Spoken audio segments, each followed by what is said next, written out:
Bob cannot base the important decision about how much of his retirement fund capital to draw out as a lump sum purely on the tax aspect.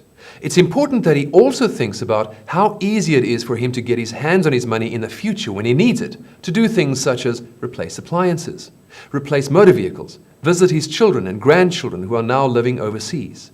This topic is called liquidity. In other words, how liquid is his portfolio? In our Provident Fund example, where Bob drew out the full amount as a lump sum as he retired, his capital was eroded by tax on that lump sum in that process. But the capital could be fully accessible to Bob in the future. On the other hand, however, if Bob chose to only draw out the tax-free amount and invest the rest into an annuity which will pay him a pension income, the capital in that annuity investment would be inaccessible to Bob for the rest of his life. And whether or not that capital is preserved for his heirs would depend on the type of annuity that he buys. So the question of how much of the retirement fund capital to draw out as a lump sum comes down to getting a balance between saving tax on the one hand and liquidity on the other. Perhaps the right amount for Bob isn't all of it, and it also isn't drawing only the tax-free portion.